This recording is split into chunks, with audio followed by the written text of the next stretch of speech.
Marko je prišel iz šole, pogledal na družbeno omrežje in ugotovil, da je na spletu nekdo objavil njegove popačene fotografije. Te so se znašle tudi v skupinskih pogovorih. Kar vrglo ga je pokonci, odvrgel je telefon in stisnil pesti.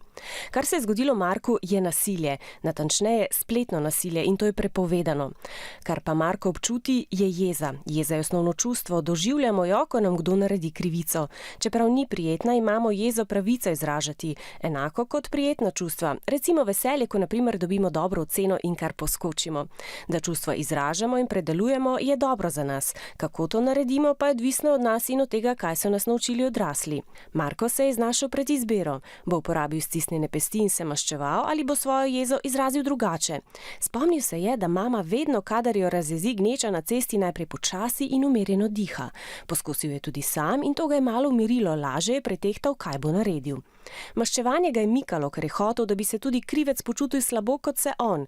Prav tako je hotel dati jasno vedeti, da tega ne bo prenašal. V šoli in doma pa se je naučil, da ne sme nihče okrožati nikogar, zato se je vendarle odločil, da bo o objavi in jezi povedal staršem. Ti so ukrepali in vrstnika, ki je objavil fotografije, je doletela kazen. Ker je tako dejanje prepovedano, je bila o tem obveščena tudi policija.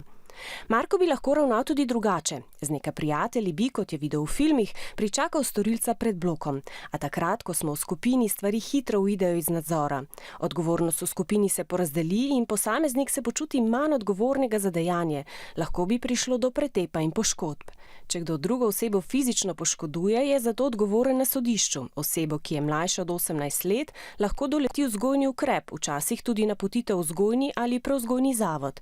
Ker je Marko star manj kot 14 let in so za njegova dejanja še odgovorni starši, pa bi policija o vsem obvestila Center za socialno delo. Ti bi na pogovor poklicali vso družino, staršem pa bi zagotovili pomoč pri Markovi vzgoji.